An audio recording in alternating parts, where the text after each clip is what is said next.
আসসালামু আলাইকুম দর্শক আজকে তৈরি করে দেখাবো 8 মাস বয়স থেকে 5 বছর বয়সী শিশুদের পুষ্টিকর একটি খাবার রেসিপি। এই খাবার বানাতে যেমন ইজি তেমন পুষ্টিতেও ভরপুর একটি খাবার। এই খাবারটি যেমন বাচ্চাদের দ্রুত ওজন বাড়াবে সেই সাথে ব্রেন ডেভেলপমেন্টেও সহায়তা করবে।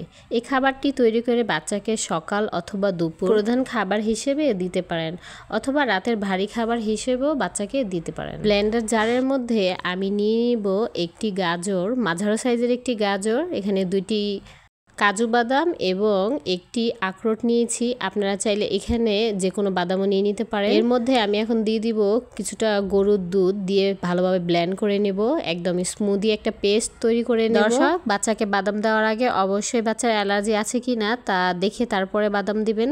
চলে আসবো রান্নায়। প্যান গরম হলে এর মধ্যে দিয়ে দিব পেস্ট করা গাজরের মিক্সটি। ব্লেন্ডার জারটি পানি দিয়ে ভালোভাবে ধুয়ে এর মধ্যে দিয়ে 2 মিনিট রান্না করে তারপরে এর মধ্যে ভাত দিয়ে দিব। আগে থেকে তৈরি করে ভাত নিয়েছিলাম, এখন এর মধ্যে দিয়ে ভালোভাবে রান্না করে নেব।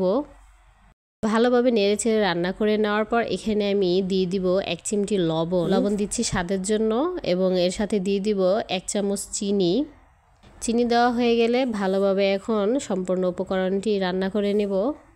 দর্শক, বাচ্চার বয়স যদি 1 বছরের নিচে হয় তাহলে গরুর দুধ, লবণ এবং চিনি তিনটি স্কিপ করে দিবেন। এই তিনটি কখনোই বাচ্চার খাবারে দিবেন না। রান্নার এই পর্যায়ে আমি দিয়ে দিব 1/2 কাপের মতো গরুর দুধ। এখানে আপনাদের প্রয়োজন অনুযায়ী গরুর দুধ দিয়ে নেবেন।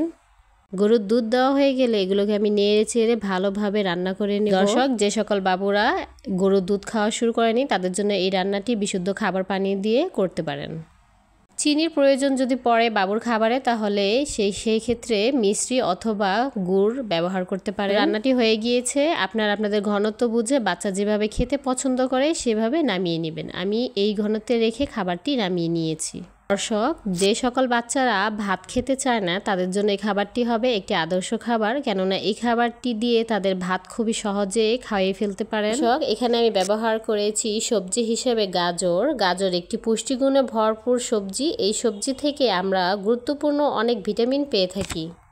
দর্শক, বাচ্চাদের দাঁতের মাড়ি শক্ত এবং দাঁতকে মজবুত রাখে এবং সেই সাথে হাড়কে মজবুত তৈরি করতে সাহায্য করে গাজরে প্রচুর পরিমাণে ভিটামিন এ এবং ভিটামিন সি রয়েছে, যা আমাদের বাচ্চাদের দেরিতে দাঁত ওঠা, জিহ্বায় ঘা, ত্বকের সমস্যা, চুল না গজানোর বিভিন্ন সমস্যা হয়ে থাকে। তবে আমরা যদি আমাদের বাচ্চাদের শুরু থেকেই শাকসবজি খাওয়ার অভ্যাস রাখি তাহলে এইসব কোনো সমস্যার সম্মুখীন হতে হবে না। তো দর্শক, আমার রেসিপিটি কেমন লেগেছে চাইলে কমেন্টে জানিয়ে দিতে পারেন। যদি ভালো লেগে থাকে সাবস্ক্রাইব করে আমার পাশে থাকতে পারেন, এবং এতক্ষণ সঙ্গে থাকার জন্য অসংখ্য ধন্যবাদ।